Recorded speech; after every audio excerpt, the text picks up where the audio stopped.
अगला हम लोग देखेंगे हाइड्रोजन स्पेक्ट्रम। तो क्या होता है कि हाइड्रोजन में जब कभी भी बाहर से आने वाले इलेक्ट्रॉन अंदर वाले ऑर्बिट में आते हैं तो वो कुछ ना कुछ अमाउंट ऑफ एनर्जी को रिलीज करते हैं, और ये जो एनर्जी रिलीज करते हैं इसके इक्विवेलेंट कुछ ना कुछ एनर्जी होती है। सी, जब कभी भी बाहर से इलेक्ट्रॉन अंदर आता है तो एनर्जी रिलीज होती है, और ये जो एनर्जी रिलीज होती है इसकी अपनी कोई ना कोई वेवलेंथ होती है। तो डिपेंडिंग अपॉन कि जो इलेक्ट्रॉन है वो कौन से ऑर्बिट से कौन से ऑर्बिट में आया है, ये अलग अलग टाइप की वेवलेंथ रिलीज करते हैं। ये जो हम बात कर रहे हैं ये सिर्फ हाइड्रोजन की बात कर रहे हैं, इसलिए हम यहां पर कहना चाह रहे हैं कि हाइड्रोजन स्पेक्ट्रम। तो याद रखिए, यहां पर मैं जितनी भी बातें करूंगा हाइड्रोजन स्पेक्ट्रम के अंडर में, it is only applicable for the hydrogen. इसके अलावा अगर आप किसी और पे इसको अप्लाई करेंगे तो ये चीजें गलत हो जाएगी, ये चीजें गलत हो जाएगी। तो देखिए हाइड्रोजन के मैटर में होता क्या है। नाउ द थिंग इज, ये है न्यूक्लियस हाइड्रोजन का, है ना। This one is the nucleus of the hydrogen. ये फर्स्ट ऑर्बिट है, ये सेकंड ऑर्बिट है, ये थर्ड ऑर्बिट, ये फोर्थ ऑर्बिट, ये fifth orbit and so on. Last वाला ये जो ऑर्बिट है ये इन्फिनाइट ऑर्बिट है। ऑलराइट, अच्छा अब क्या होता है कि जब कभी भी इलेक्ट्रॉन एक ऑर्बिट से दूसरे ऑर्बिट में जंप करता है, जब कभी भी इलेक्ट्रॉन एक ऑर्बिट से दूसरे ऑर्बिट में जंप करता है तो एनर्जी रिलीज एब्जॉर्ब करता है, लेकिन यहां पर जो जंपिंग होगी ये बाहर से अंदर को होगी। तो this one is the first orbit, ये है सेकंड ऑर्बिट, ये है third, fourth, fifth and so on, यह है इन्फिनाइट वाला ऑर्बिट। तो इसमें ना अलग अलग लोगों ने अलग अलग सीरीज को फाइंड किया है। जैसे सबसे पहला है इसमें lemon series, the first one is the Lyman series. अब ये जो लेमन सीरीज है इसमें क्या होता है कि जब कभी भी इलेक्ट्रॉन बाहर वाले ऑर्बिट से फर्स्ट ऑर्बिट में आता है, एग्जांपल के लिए हो सकता है इलेक्ट्रॉन सेकंड से फर्स्ट में आए, हो सकता है इलेक्ट्रॉन थर्ड से फर्स्ट में आए, हो सकता है इलेक्ट्रॉन फोर्थ से फर्स्ट में आए, या हो सकता है इन्फिनाइट से आए, किसी भी ऑर्बिट से आए, बाहर वाले किसी भी ऑर्बिट से अंदर आए। तो ऐसे में जो एनर्जी रिलीज होती है वो अल्ट्रावायलेट नेचर की होती है, वो अल्ट्रावायलेट नेचर की होती है। तो under the Lyman series the electron comes to the final orbit as 1। कहां से? ऑब्वियसली इनिशियली वो या तो 2 में रहा होगा, या तो 3, या तो 4, सो ऑन। कहां से? इन्फिनाइट। तो जो नेचर होता है यहां पर एनर्जी का वो होता है अल्ट्रावायलेट, अल्ट्रावायलेट की कैटेगरी में आता है, ठीक है, वो अल्ट्रावायलेट की कैटेगरी में आता है। तो ऐसी सीरीज को बोलते हैं हम लोग लेमन सीरीज। तो कल के दिन जब न्यूमेरिकल्स बनेंगे और आपको बोल रखा है, आपको एक क्वेश्चन मिलेगा, क्वेश्चन ये मिलेगा कि this comes under the Lyman series, तो समझ जाइए कि फाइनल ऑर्बिट डेफिनेटली फर्स्ट वाला ही रहा होगा, क्योंकि इलेक्ट्रॉन कहां से गया है? बाहर वाले ऑर्बिट से फर्स्ट वाले ऑर्बिट में। क्वेश्चन करेंगे तो और बेटर समझ में आएगा। लेमन सीरीज के बाद दूसरा है Balmer series, the next one is Balmer series. Balmer series में क्या होता है कि इलेक्ट्रॉन फाइनली पहुंचता है सेकंड ऑर्बिट में, फाइनली इलेक्ट्रॉन पहुंचता है सेकंड ऑर्बिट में। कहां से? ऑब्वियसली बाहर वाले से, थर्ड से, फोर्थ से, फिफ्थ से, सिक्स्थ से एंड सो ऑन, राइट। बाहर वाले ऑर्बिट से अंदर पहुंचेगा। तो ऐसे में जो एनर्जी रिलीज होती है उसका नेचर विजिबल होता है। ये जो लाइट है ना जिसको आप देख पा रहे हैं, हम जो लाइट को देख पा रहे हैं, ये विजिबल कैटेगरी में आती है। Okay, so this is the Balmer series. तीसरा series is Paschen series, the third one is Paschen series. Paschen series में क्या होता है कि जो इलेक्ट्रॉन है वो फाइनली थर्ड ऑर्बिट में आता है। कहां से? बाहर वाले ऑर्बिट से। So the final orbit is third. तो मतलब इनिशियली वो कहां रहा होगा? फोर्थ में रहा होगा, फिफ्थ में रहा होगा, सिक्स्थ में रहा होगा, सेवंथ में रहा होगा, सो ऑन, ठीक है। और ऐसे में जो एनर्जी रिलीज होती है वो किस कैटेगरी की होती है? इंफ्रारेड की, ठीक है। जो एनर्जी रिलीज होती है वो इंफ्रारेड कैटेगरी की होती है। पास्कन सीरीज के बाद आता है ब्रैकेट सीरीज, उसके बाद क्या आता है? Brackett series. ब्रैकेट सीरीज का मतलब अब आपको तो समझ में आ ही गया होगा कि फाइनली यहाँ पर फोर्थ ऑर्बिट में पड़ेगा। कहाँ से? फिफ्थ से हो सकता है, सिक्स से हो सकता है, सेवन से हो सकता है, 8 से होता है, 9, 10, 11, 12 कितने भी करके टिल द इन्फिनाइट। ओके, अच्छा तो यहाँ पर कैसा होता है? फार इंफ्रारेड। कैसा? फार इंफ्रारेड कैटेगरी का होता है, इंफ्रारेड से भी कमजोर, फार इंफ्रारेड। एक लास्ट देख लेते हैं यहाँ पर, पी फंड सीरीज। ओके, अच्छा अब यहाँ पर क्या होता है इस सीरीज में कि जो इलेक्ट्रॉन है वो फाइनली पहुँचता है फिफ्थ ऑर्बिट में। कहाँ से? 6 से, 7 से, 8 से, 9 से, डैश डैश इन्फिनाइट से। और यहाँ पर क्या होगा? ये far infrared, far infrared. Okay, तो these are the basically spectrum of the hydrogen, कि जब इलेक्ट्रॉन फर्स्ट ऑर्बिट में आएगा तो किस टाइप की एनर्जी रिलीज करेगा, है ना, उसको क्या नाम दिया गया, लेमन सीरीज का। उसके बाद इलेक्ट्रॉन सेकंड ऑर्बिट में आता है बाहर वालों से, क्या नाम दिया गया उसको, बाल्मर सीरीज। तीसरा pascal series, Brackett series, etcetera. Alright, और जब तक हम इसके ऊपर क्वेश्चन नहीं करेंगे तब तक ये चीज़ें थोड़ी सी कॉन्फिडेंस नहीं दिला पाएंगे। तो चलिए अब इसके ऊपर न्यूमेरिकल सॉल्व कर लेते हैं। पहले इस चीज़ को लिख लीजिए, पॉज करके लिख लीजिए ये पूरा क्वेश्चन सॉल्व करते हैं हम लोग फिर। तो पहला क्वेश्चन लिखिए यहाँ पर, the question number 1 is calculate, question is calculate first member of, calculate first member of Pascal series, first member of Pascal series. आपको कैलकुलेट करना है first member of Pascal series, pascal series का first member. अच्छा, ये first member, second member, third member क्या हो गया, सुनिए ध्यान से। सबसे पहले तो जब हम बात करते हैं पास्कल सीरीज की, तो इसका मतलब Z तो 1 ही रहा होगा। क्यों? क्योंकि हाइड्रोजन स्पेक्ट्रम है और हाइड्रोजन का Z तो 1 ही है। इलेक्ट्रॉन कहाँ आया है फाइनली, तो जरा नोट करो, पास्कल सीरीज में इलेक्ट्रॉन फाइनली कहाँ से आता है, कहाँ पे आता है, थर्ड ऑर्बिट में आता है। फाइनली वो थर्ड ऑर्बिट में आता है। अब थर्ड में हो सकता है वो फोर्थ से आया, हो सकता है फिफ्थ से, सिक्स से, सेवन से, एट से, इन्फिनाइट से। तो जब भी कोई बोलता है ना फर्स्ट मेंबर, तो याद रखिएगा कि जस्ट पड़ोस से आया वो।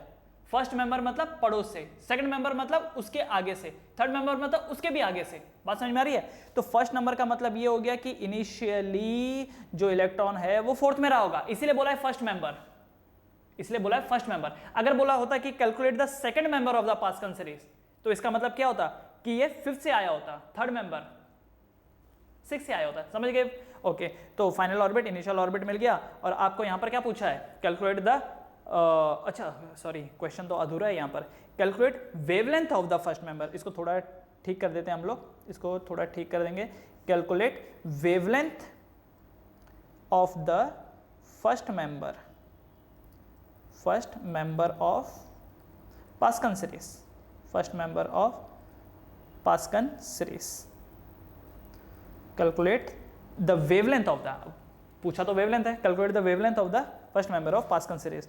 तो चलिए लगाते हैं फॉर्मूला। क्या है formula? 1/λ equal to R into, क्योंकि हाइड्रोजन है तो Z की जगह पर क्या आ जाएगा 1, तो 1 square into 1 by initial orbit क्या है 4, 1/4 स्क्वायर माइनस 1/3 स्क्वायर, तो बस 1/λ इक्वल टू R इंटू 3 का square 9 minus 16 divided by 16 into 32, sorry 16 into 9, है ना।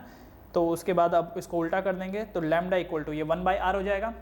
1/r मतलब 912 angstrom into 16 into 9 divided by कितना हो गया, ये 16 में से 9 गया तो कितना बचा 10, 11, 12, 13, 14, 15, 16, 7 बचा, तो डिवाइडेड बाय 7। और क्योंकि इसके आगे माइनस है, इसके आगे माइनस है, तो समझ जाइए कि माइनस मतलब प्रोसेस इज एक्सोथर्मिक, मतलब कि एनर्जी यहाँ पर रिलीज होगी।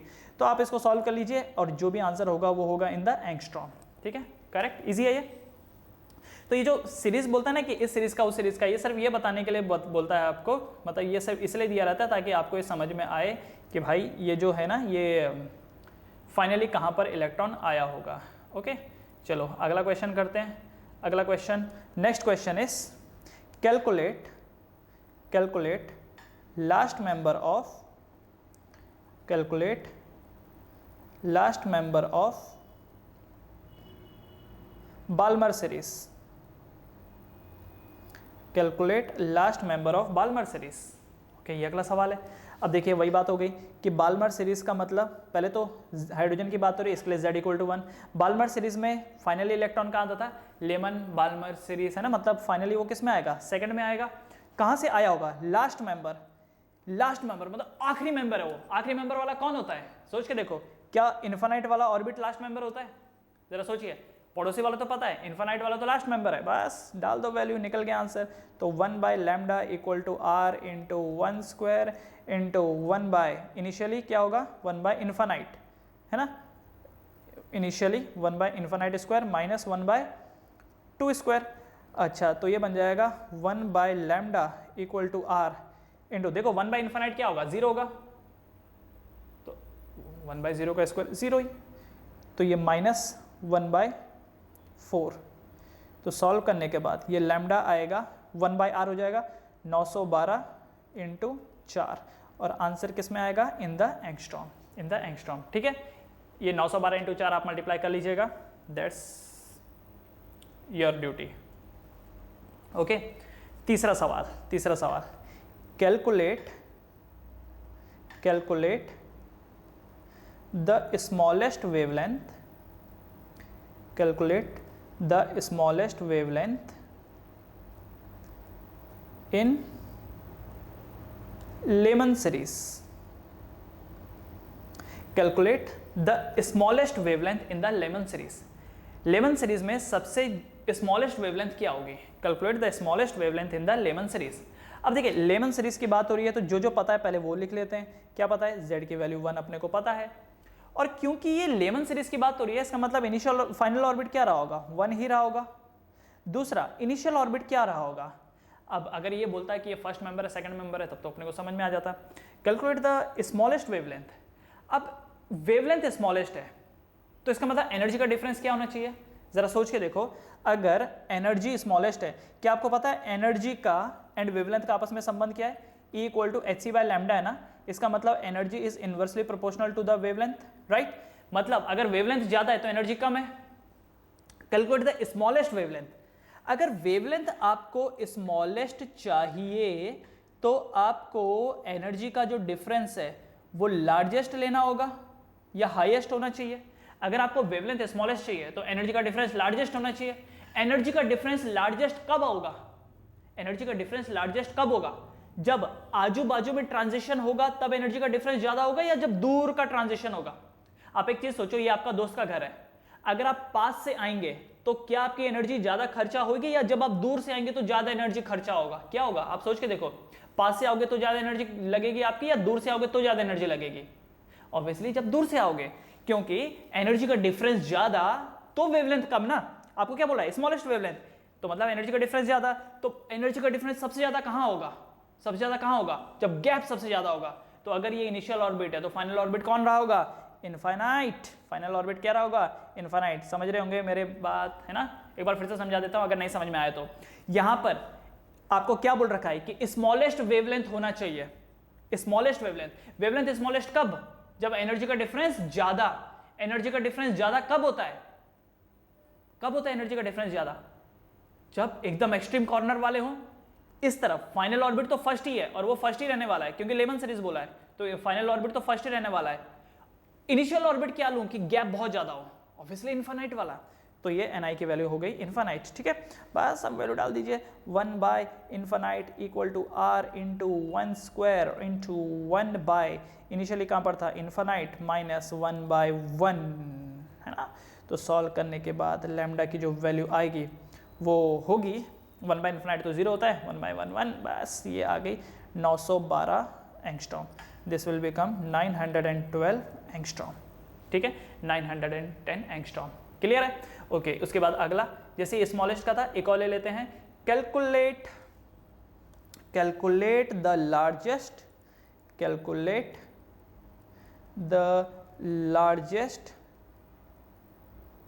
Wavelength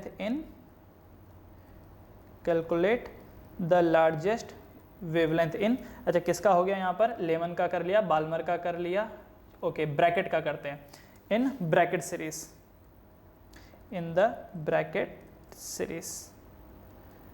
calculate the largest wavelength in the Brackett series. ठीक है, तो चलो सॉल्व करेंगे। पहले तो हाइड्रोजन की बात हो रही है तो z का वैल्यू 1 आ जाएगा। ब्रैकेट सीरीज में फाइनल ऑर्बिट कौन सा होता है? ब्रैकेट सीरीज में final orbit is 4th orbit, तो n का वैल्यू 4 हो गया। अब जरा यहां पर नोटिस करो कि एनर्जी कैसी होनी चाहिए, सॉरी वेवलेंथ कैसी होनी चाहिए? लार्जेस्ट। जो वेवलेंथ है ये कैसी होनी चाहिए? लार्जेस्ट। तो जरा नोट करो, अगर वेवलेंथ आपको लार्जेस्ट चाहिए तो एनर्जी कैसा होना चाहिए? एनर्जी का डिफरेंस स्मॉलेस्ट। एनर्जी का डिफरेंस कैसा होना चाहिए? स्मॉलेस्ट। अब फाइनली तो इलेक्ट्रॉन को चौथे में आना है, और आप चाहते हो कि एनर्जी का डिफरेंस कम हो, तो चौथे में पड़ोस से आएगा तो एनर्जी का डिफरेंस कम होगा, या दूर से आएगा तो एनर्जी का डिफरेंस कम होगा? दैट्स करेक्ट, जब पड़ोस में से आएगा। तो initial orbit is 5th। Initial orbit क्या है यहाँ पर? 5th, क्योंकि जब इलेक्ट्रॉन 5वें से चौथे में आएगा पांचवें से चौथे में आएगा तो एनर्जी का डिफरेंस कम होगा एंड वेवलेंथ ज्यादा निकल के आएगा। अदरवाइज मान लो अगर इलेक्ट्रॉन दूर से आएगा, दूर से कहीं आएगा तो एनर्जी का डिफरेंस ज्यादा, तो वेवलेंथ का डिफरेंस कम। पर हमको तो यहाँ वेवलेंथ ज्यादा चाहिए ना, लार्जेस्ट चाहिए। बस अब डाल दीजिए, वैल्यू निकाल लीजिए। 1/λ equal to r into 1 square 1 divided by initially कितना 1/5, 1/5 स्क्वायर माइनस 1/4 स्क्वायर। तो सॉल्व करने के बाद ये बनेगा 1/λ इक्वल टू r इंटू 4 4 ज़ा 16, 5 5 ज़ा 25 डिवाइडेड बाय 25 इंटू 16। तो ये जो वैल्यू है ये बनेगी lambda equal to 912 into 25 into 16 divided by 16 minus 25। तो 16 और 25 के बीच में डिफरेंस कितने का, 9 का। तो ये आ जाएगा 9 एंगस्ट्रॉम। आप एक चीज नोट कर रहे होंगे कि सर यहाँ तो माइनस है, आपने सर फाइनल आंसर में माइनस क्यों नहीं डाला? वो मैंने इसलिए नहीं डाला, नंबर 1 माइनस ये बताता है कि एनर्जी एब्जॉर्ब हो रही है या रिलीज हो रही है। समझिएगा इस बात को, माइनस का सिंपली बस इतना मतलब है कि एनर्जी एब्जॉर्ब होती है या रिलीज होती है, ये सिर्फ उतना बताता है। So what is minus? कि process is exothermic. Obviously electron बाहर से अंदर जा रहा है ना, तो एनर्जी तो रिलीज ही होगी, नंबर 1। नंबर 2 क्या रीजन है?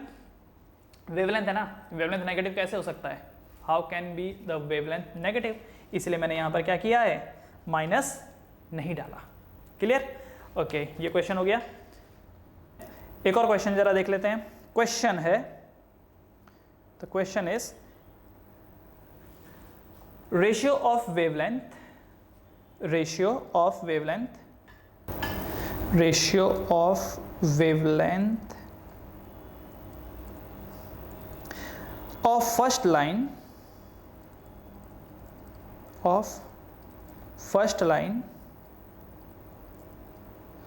of Lyman series. वैसे करेक्ट करना चाहूंगा, लेमन सीरीज की स्पेलिंग एक्चुअली LY होती है, मैंने जगह जगह पर LA लिख रखा है, तो इसको LYMEN कर दीजिएगा, ठीक है। The ratio of lambda of first line of Lyman series and first line of Balmer series, first line of Balmer series is question mark।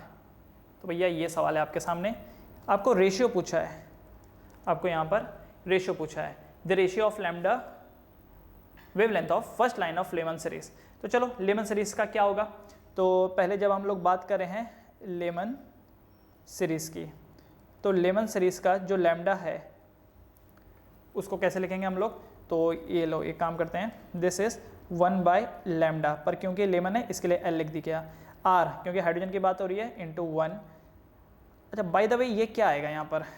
तो लेमन के मामले में फाइनल ऑर्बिट क्या है 1, इनिशियल ऑर्बिट क्या होगा 2 होगा। क्यों?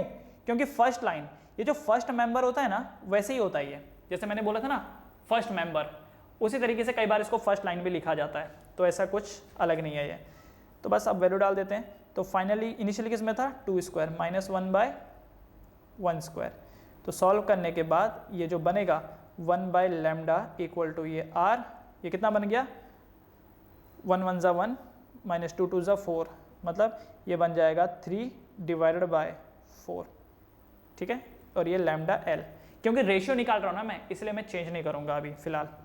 दूसरा कौन है? ये Balmer series, second one is Balmer series. तो बाल्मर सीरीज में फाइनली किस में आएगा, वो सेकंड ऑर्बिट में आएगा, और इनिशियली कहाँ से रहा होगा, वो थर्ड ऑर्बिट से रहा होगा, है ना, पड़ोसी है ना फर्स्ट लाइन।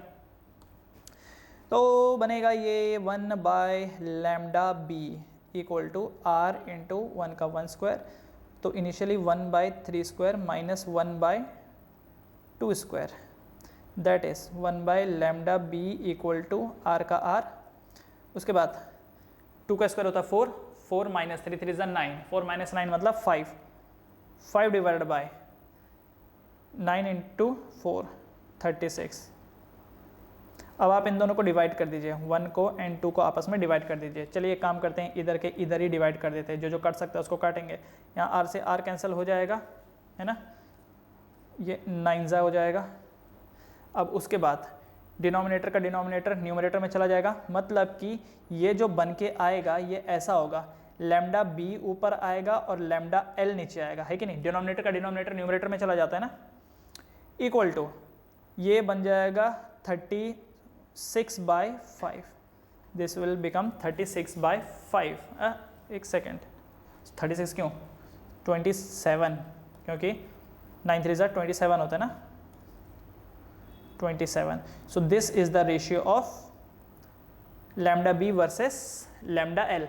बट एक्चुअली आपको पूछा क्या है, ratio of lambda of the first line of Lyman. Okay, मतलब आपको लेमन बाय वो चाहिए, lambda L by lambda B चाहिए। तो lambda L by lambda B कितना होगा, 5/27।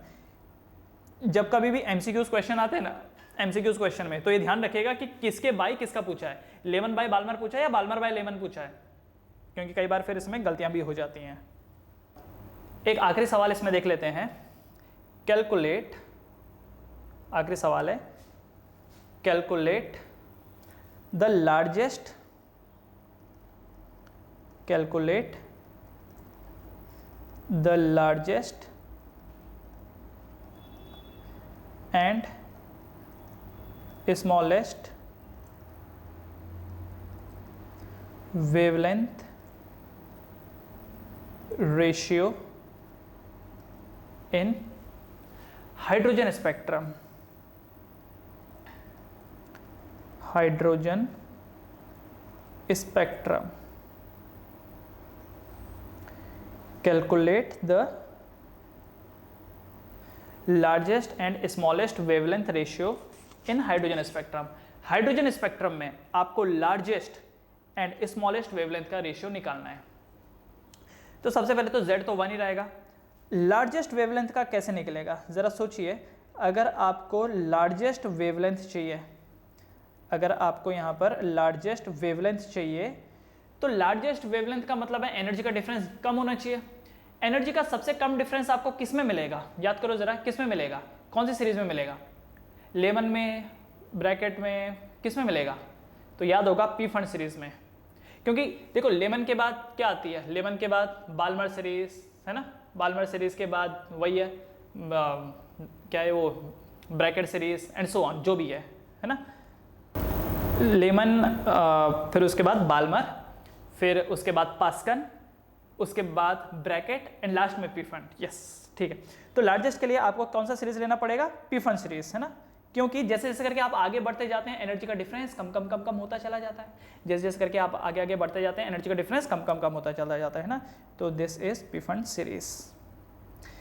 तो मतलब इसमें फाइनल इलेक्ट्रॉन कहां पर आएगा, छठवें वाले में से।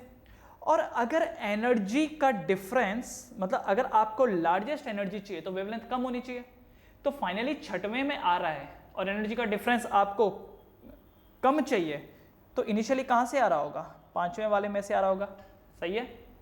तो यहां से लार्जेस्ट आ जाएगा। और अगर मैं यही बात करूं स्मॉलेस्ट वेवलेंथ की, तो स्मॉलेस्ट वेवलेंथ कब आएगा, जब एनर्जी का डिफरेंस सबसे ज्यादा होगा। एनर्जी का डिफरेंस सबसे ज्यादा कहां मिलेगा आपको, क्या ये आपको लेमन में मिलेगा, है ना, लेमन सीरीज। क्योंकि फाइनल इलेक्ट्रॉन कहां आ रहा है, फर्स्ट ऑर्बिट में, और ऑब्वियसली इनिशियली कहां से आना चाहिए कि एनर्जी का गैप सबसे ज्यादा निकले, फाइनल ऑर्बिट से। क्योंकि एनर्जी का गैप फाइनल होता है इनफाइनाइट ऑर्बिट से, क्योंकि एनर्जी का गैप जितना ज्यादा होगा उतना ही तो वेवलेंथ स्मॉलेस्ट होएगा, है ना। बस अब क्या करना है, इसमें रेशियो निकालना है ना। तो ये देखो, ये 1/λ L लार्जेस्ट, सो R इंटू 1 स्क्वायर, तो 1 divided by initially 5 square minus 1 divided bye 6 square. दूसरा स्मॉलेस्ट के लिए 1/λ S R इंटू 1 स्क्वायर, तो 1 बाय इनिशियली कहाँ infinite square minus 1 bye final 1/1। अब आप क्या करेंगे, इस 1 को और इस 2 को डिवाइड कर देंगे, जैसे ऊपर वाले क्वेश्चन में मैंने कर रखा था। जो जो कर सकता है उसको काटेंगे and you will find your answer. एक बार मैं यहाँ पर दोबारा समझा देता हूँ, मुझे लगता है कि हो सकता है शायद आपको ये लार्जेस्ट स्मॉलेस्ट में समझने में थोड़ी दिक्कत हो रही होगी। एक बार जरा समझाता हूँ मैं। देखो ये न्यूक्लियस है, फर्स्ट ऑर्बिट, सेकंड ऑर्बिट, ये थर्ड ऑर्बिट, ये fourth, fifth, sixth and so on, right. Energy का गैप सबसे ज्यादा चाहिए। अब ऐसा नहीं बता रहे कि प्रॉपरली लेमन पास्कल, नो, वो बोल रहा है ओवरऑल पूरे हाइड्रोजन स्पेक्ट्रम में एनर्जी, मतलब पूरे हाइड्रोजन स्पेक्ट्रम में वेवलेंथ सबसे कम होनी चाहिए। भाई वेवलेंथ अगर सबसे कम होगी, मान लेते हैं ये इनफाइनाइट वाला ऑर्बिट है, ये फर्स्ट वाला ऑर्बिट है। आप चाहते हो कि वेवलेंथ सबसे कम हो तो एनर्जी सबसे ज्यादा हो। एनर्जी सबसे ज्यादा कब होगी? जब इलेक्ट्रॉन बाहर वाले इन्फिनाइट से फर्स्ट में आएगा। जब इलेक्ट्रॉन इनिशियली इन्फिनाइट में रहा होगा और फाइनली वो फर्स्ट ऑर्बिट में आ रहा होगा, तब जाकर के जो ये एनर्जी का गैप होगा, ये एनर्जी का गैप हाईएस्ट होगा ना। एनर्जी का गैप अगर हाईएस्ट होगा तो जो वेवलेंथ निकल के आएगी ये लोवेस्ट आएगी, है कि नहीं? बात सही है ना? यस, एकदम सही है भाई। तो ये तो चलो समझ में आ गया कि लैम्डा अगर आपको स्मॉलेस्ट चाहिए तो फाइनली आपको फर्स्ट ऑर्बिट में लाना पड़ेगा फ्रॉम इनफिनाइट, और ये किसके अंडर आता है? लेमन सीरीज के। दूसरा, आप चाहते हो कि वेवलेंथ लार्जेस्ट होना चाहिए। वेवलेंथ लार्जेस्ट के लिए एनर्जी का डिफरेंस कैसा होना चाहिए? कम कम कम होना चाहिए। तो आप जरा नोट करो, पहले दो ऑर्बिट के बीच में जो एनर्जी गैप है उससे कम दूसरे और तीसरे में, उससे भी कम तीसरे और चौथे में, उससे भी कम चौथे और पांचवें में, उससे कम पांचवें और छठवें में। ऐसा करते करते करते करते आप कहां तक जा रहे हैं? जहां तक आपको पता है। कहां तक पता है? पिफंड तक अपने को पता है। तो पिफंड वाला जो है जिसमें फाइनली जो इलेक्ट्रॉन है वो छठवें वाले में जा रहा है। इनिशियली कहां से जा रहा है? जस्ट उसके आगे से। तो पांचवें और छठवें में एनर्जी का गैप काफी कम है। देखो, पहले ऑर्बिट और दूसरे ऑर्बिट में एनर्जी का गैप ज्यादा है, ठीक है, एनर्जी का गैप ज्यादा है, राइट। जबकि छठवें, पांचवें और छठवें में, एक सेकंड, ये मैंने क्या लिख दिया? इनिशियली वो एक सेकंड, ये कौन सी सीरीज है? पिफंड सीरीज। तो इनिशियली ये शायद मैंने उल्टा लिख दिया है, 1 सेकंड प्लीज़, इसको थोड़ा ये देख लीजिए। इनिशियली तो ये पिफंड जो है पांचवा है, ये मैंने उल्टा लिख दिया, सॉरी 5, और इनिशियली ये 6 में है। इसको चेंज कर दीजिए, मैंने उल्टा कर दिया था, इनिशियल को फाइनल बना दिया, फाइनल को इनिशियल।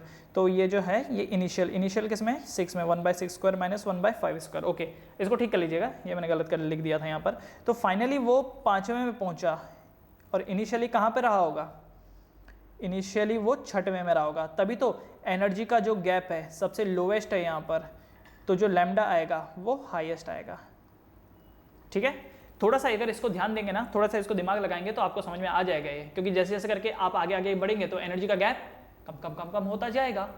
तो जो डिफरेंस पांचवें और छठवें में होगा वो सबसे कम होगा, क्योंकि उसके आगे तो अपने को पता ही नहीं ना। आपके माइंड में आएगा तो सर ऐसा क्यों नहीं कर रहे हम लोग कि इनिशियली मतलब फाइनली हम 5 में पहुंच रहे हैं ना, एक काम करते हैं ना, फाइनली छठवें पर पहुंचते हैं बाहर वाले से तो और कम आएगा, 7वें पहुंचते हैं और कम आएगा भाई। लेकिन अपने को तो पिफंड तक ही मालूम है, उसके आगे तो मालूम ही नहीं है ना। तो लास्ट हम कहाँ तक जाएंगे? पिफंड तक ही जाएंगे। Okay, so this was your hydrogen spectrum. एक आखिरी चीज इसमें देख लेते हैं, limitation of Bohr atomic model. अभी जितनी भी कहानियां इसने रची बोर ने, इसके कुछ ना कुछ तो लिमिटेशंस रहे होंगे। तो चलो we will see the limitations of Bohr atomic model. Limitations of Bohr atomic model. Limitations of Bohr atomic model. तो क्या क्या है limitation of Bohr atomic model? Number 1, सबसे पहला कि it is only applicable for, it is only applicable for, it is only applicable for hydrogen और 1 electron species, 1 electron species. Example जैसे helium 1+, lithium 2+, beryllium 3+, etcetera. मतलब ये जो logic है, ये सिर्फ हाइड्रोजन या हाइड्रोजन जैसों के लिए एप्लीकेबल है। जैसे हीलियम 1+ भी हाइड्रोजन जैसा ही है, क्योंकि हाइड्रोजन के पास भी एक इलेक्ट्रॉन है, तो हीलियम 1+ के पास भी एक इलेक्ट्रॉन है। लिथियम 2+ के पास टोटल 3 इलेक्ट्रॉन, सॉरी लिथियम के पास 3 इलेक्ट्रॉन होते हैं, लिथियम 2+ मतलब अब एक इलेक्ट्रॉन रह गया। बेरिलियम के पास 4 इलेक्ट्रॉन होते हैं, 3 निकाल दो, एक ही बचा। तो ये हाइड्रोजन या फिर 1 इलेक्ट्रॉन स्पीशीज के लिए ही एप्लीकेबल है। ऐसा क्यों होता है जरा इस चीज का भी समझ लीजिए। सी द थिंग इज, ये न्यूक्लियस है और ये पहला ऑर्बिट है जिसमें इलेक्ट्रॉन मौजूद है। ओके, तो यहाँ पर बोर ने बोला कि इन दोनों के बीच में एक फोर्स ऑफ अट्रैक्शन है, और वो फोर्स ऑफ अट्रैक्शन है इलेक्ट्रोस्टैटिक। ओके भाई, इलेक्ट्रोस्टैटिक फोर्स समझ में आ गया। लेकिन जब मल्टी इलेक्ट्रॉन स्पीशीज होते हैं ना, तब एक प्रॉब्लम होती है। क्या प्रॉब्लम होती है? प्रॉब्लम ये होती है कि जैसे ये देख लेते हैं, ये एक ऑर्बिट है, इसमें भी मान लो एक इलेक्ट्रॉन है, ठीक है, मान लीजिए कि ये एक इलेक्ट्रॉन है इसमें। तो क्या होता है कि ये जो अंदर वाले इलेक्ट्रॉन होते हैं ना, ये जो अंदर वाले इलेक्ट्रॉन होते हैं, ये इस बाहर वाले इलेक्ट्रॉन को धक्का दे करके और बाहर को पुश कर रहे होते हैं। बात समझ में आ रही है क्या? इसको शेडिंग इफेक्ट कहते हैं। अगर न्यूक्लियस है और एक ही इलेक्ट्रॉन है तब तो न्यूक्लियस और इलेक्ट्रॉन में बहुत अच्छा फोर्स ऑफ अट्रैक्शन होगा, नो डाउट। लेकिन अगर इसके अलावा मल्टी इलेक्ट्रॉन स्पीशीज जब होती है, जब मल्टी इलेक्ट्रॉन स्पीशीज होती है, थोड़ा सा और इसको क्लियर बना देता हूँ। देखिए ये एक है, ये दो है, मान लीजिए ये फर्स्ट ऑर्बिट है, 2 इलेक्ट्रॉन, और ये सेकंड ऑर्बिट है। तो क्या होता है कि न्यूक्लियस और बाहर वाले इलेक्ट्रॉन में फोर्स ऑफ अट्रैक्शन रहता है, राइट। लेकिन ये जो बाहर वाला, ये जो अंदर वाले इलेक्ट्रॉन होते हैं ना, ये इस बाहर वाले इलेक्ट्रॉन को धक्का दे करके और बाहर की तरफ को फेंक रहे होते हैं, जिसकी वजह से जितना फोर्स ऑफ अट्रैक्शन मिलना चाहिए उतना नहीं मिल पाता है, उतना नहीं मिल पाता है। इसलिए ये जो लॉजिक लगाया था ना, electrostatic force equal to centripetal force, तो ये लॉजिक यहाँ पे लग ही नहीं पाएगा, क्योंकि इलेक्ट्रोस्टैटिक फोर्स का कैलकुलेशन ही गलत है। जैसे कि एग्जांपल के लिए ये न्यूक्लियस और इसमें ये जो फोर्स ऑफ अट्रैक्शन है, लेट्स से कि ये 10 न्यूटन का है, अट्रैक्टिव है, 10 न्यूटन का अट्रैक्टिव फोर्स है between nucleus and electron. And electron two electron, देखिए ये न्यूक्लियस एंड इलेक्ट्रॉन के बीच में अट्रैक्टिव फोर्स है, लेकिन इलेक्ट्रॉन टू इलेक्ट्रॉन के बीच में एक रिपल्सिव फोर्स मान लेते हैं 2 न्यूटन का है। So what is the net effective force nucleus और इलेक्ट्रॉन का? तो कितना होगा 10 - 2, दैट इज 8 न्यूटन का। तो ये जो कैलकुलेशन है यही गलत हो गई है ना, ये जो कैलकुलेशन है यही गलत हो गई। समझ में आ रही है बात? न्यूक्लियस और इलेक्ट्रॉन रहेगा तो सिर्फ अट्रैक्टिव समझ में आता है, लेकिन जब बहुत सारे इलेक्ट्रॉन रहते हैं तो रिपल्सिव भी होने लगता है। तो ये जो 1/4πε Q1 Q2 R² का लॉजिक है वो वहां पर ठीक तरीके से फिट नहीं बैठेगा। दूसरा प्रॉब्लम इसका, the second one is orbits were taken as circular. Orbits, इसने क्या बोला कि जो ऑर्बिट्स हैं वो तो सर्कुलर है, orbits were taken as circular, but according to Sommerfeld,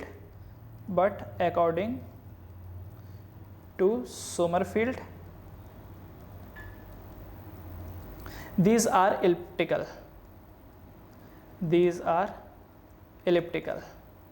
ठीक है। देखिए ये क्या मानता था कि जो ऑर्बिट होते हैं वो सर्कुलर होते हैं, लेकिन सोमरफील्ड बोलता है कि नहीं यार ये इलिप्टिकल होते हैं, जो ऑर्बिट होते हैं ये इलिप्टिकल होते हैं, ये सोमरफील्ड का कहना था। तो उस चीज़ को ये एक्सप्लेन नहीं कर पाया, बोर जो है ये इस चीज़ को एक्सप्लेन नहीं कर पाया, ठीक है।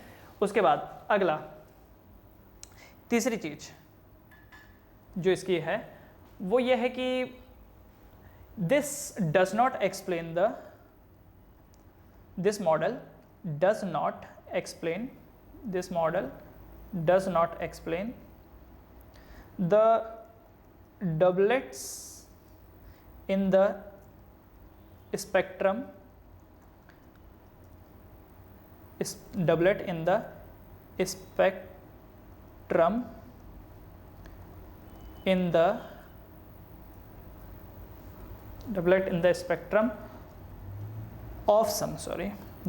spectrum of some of the atoms like sodium, जिसमें बता रखा है 5890 एंगस्ट्रॉम एंड 5896 एंगस्ट्रॉम। अच्छा, मतलब क्या है इसका? This does not explain the doublet in the spectrum of some of the atom like sodium. मतलब कहने का क्या है, बोर ने क्या बोला था कि जब भी एक इलेक्ट्रॉन एक ऑर्बिट से दूसरे ऑर्बिट में जंप करेगा तो वह एनर्जी रिलीज करेगा। ओके, ठीक है, ये सबको समझ में आया, सबने कैलकुलेशन किया, और जो बोर ने बोला था कि इतना एनर्जी वो रिलीज करेगा और उतना ही रिलीज किया, सही है। हमने सोडियम के लिए भी कैलकुलेट किया, कि सोडियम के जब एक ऑर्बिट से दूसरे ऑर्बिट में जंप करेगा तो कितना एनर्जी रिलीज करना चाहिए, ठीक है, इतना एनर्जी रिलीज करना चाहिए, और उसके अकॉर्डिंगली कितनी वेवलेंथ होनी चाहिए। तो हमने कैलकुलेट किया, तो कैलकुलेशन पे आया 5890, हमको भी 5890 मिला, ओके, कोई प्रॉब्लम नहीं। लेकिन देखा तो एक और वैल्यू मिल रही थी, 5896 भी मिल रही थी। मतलब ये हुआ कि आपने 100 जो थे, सपोज करो आपने 100 सोडियम के एटम ले लिया, 100 में से लेट्स से एक एग्जांपल के लिए 80% ने 5890 दिखाया, 5890 वेवलेंथ, 5890 एंगस्ट्रॉम की वेवलेंथ रिलीज करी। हमने कैलकुलेट किया था कि 5890 रिलीज करेगा और 80% ऑफ द सोडियम ने रिलीज करी, लेकिन बाकी जो 20% थे उन्होंने 5896 रिलीज करी। अब यहां से एक पंगा हो गया कि यार ये दूसरी फिगर कहां से आ रही है? पहली वाली फिगर तो जैसे इस बंदे ने सजेस्ट किया था वैसा ही है, ये दूसरी फिगर कहां से आ रही है? How is this coming from 5896? ये दूसरी कहां से आ रही है? जब बोर को पूछा गया तो उसको इस चीज का जवाब पता नहीं था, लेकिन इसी चीज़ ने बाद में एक चीज़ को जनरेट किया, क्या कि ऑर्बिट के अंदर भी सब ऑर्बिट होते हैं, ऑर्बिट के अंदर सब ऑर्बिट होते हैं। देखने से आपको लग रहा है कि इलेक्ट्रॉन थर्ड ऑर्बिट से आया है, लेकिन थर्ड ऑर्बिट के अंदर भी फर्दर सब ऑर्बिट हैं। जैसे हाईवे पे लेन्स होता है ना, लेन होता है, ये पहली लेन है, दूसरी लेन है, तीसरी लेन, राइट। उसी तरीके से ऑर्बिट के अंदर सब ऑर्बिट होते हैं, वो भी एक टाइप की लेन है। तो क्या है कि दूर से देखने पे तो आपको लगा था 5890 आएगा, तो ये जो कैलकुलेशन है ये शायद आपने फर्स्ट वाली लेन के लिए किया होगा, लेकिन अगर इलेक्ट्रॉन हो सकता है सेकंड लेन में हो, अगर वो आएगा तो ऐसे में थोड़ा तो वेरिएशन होगा, 5890 से थोड़ा सा तो ज़्यादा ही होगा 5896। मान लो अगर थर्ड लेन से आया होता है, तीसरी लेन से, तो इससे भी ज़्यादा होता है, चौथी लेन से आया होता तो और ज़्यादा होता। तो यहीं से फिर एक दिमाग में लोगों के आना शुरू हुआ कि पक्का ऑर्बिट के अंदर सब ऑर्बिट होते होंगे। इसी वजह से जो माइनर फर्क आ रहा है ना, ये आया होगा। बोर के दिमाग में नहीं आया, लेकिन उसके बाद वाले लोगों के दिमाग में आया था। Okay, and the last one, it does not shows the wave nature of electron. It does not shows the wave nature of electron. It does not shows the wave nature of electron. Wave nature of electron. ये electron के wave nature को नहीं समझा पाया। मतलब electron particle तो है ही, electron एक वेव के जैसा भी एक्ट करता है। आपने कभी पढ़ा है इलेक्ट्रॉन माइक्रोस्कोप? जैसे नॉर्मल माइक्रोस्कोप में क्या होता है, लाइट की हेल्प से विजिबिलिटी मिलती है, लाइट जो होता है उससे आप चीज़ों को देख सकते हो। इलेक्ट्रॉन माइक्रोस्कोप में इलेक्ट्रॉन बीम का इस्तेमाल करते हैं, इलेक्ट्रॉन बीम। अब आप एक चीज़ सोचो, इलेक्ट्रॉन बीम, अगर इलेक्ट्रॉन पार्टिकल होगा तो उसका माइक्रोस्कोप कैसे बन सकता है? लेकिन अगर इलेक्ट्रॉन से किसी चीज़ को ऑब्जर्व किया जा रहा है, देखा जा रहा है, पक्का इलेक्ट्रॉन के अंदर वेव नेचर तो होगा ही। या आगे चल करके पढ़ेंगे हम लोग कि इलेक्ट्रॉन के अंदर एक वेव नेचर भी होता है, उस चीज़ को एक्सप्लेन नहीं कर पाया। तो ये कुछ लिमिटेशंस हैं। इसके अलावा देखोगे तो शायद और भी ज़्यादा लिमिटेशंस आपको मिल जाएं, but these were the main limitation of the bore atomic model. तो इसी के साथ बोर एटॉमिक मॉडल की होती है कहानी खत्म, और आगे जो पढ़ेंगे वो होगा फिर मॉडर्न फिजिक्स। अब आप बोलोगे फिजिक्स, ये तो सर केमिस्ट्री है। तो भाई इस लेवल पे नो फिजिक्स नो केमिस्ट्री सब एक ही जैसा है, क्योंकि सेम एटम वाला जो चैप्टर है जो अभी आप यहाँ पर पढ़ रहे हैं, अगले साल ये 12th फिजिक्स में पढ़ेंगे। इसीलिए इन चैप्टरों को अच्छे से पढ़ लीजिए, समझ लीजिए, ताकि अगले साल जब आप 12th में सेम चीज़ फिजिक्स में पढ़ें तो आपके लिए कहानी आसान हो।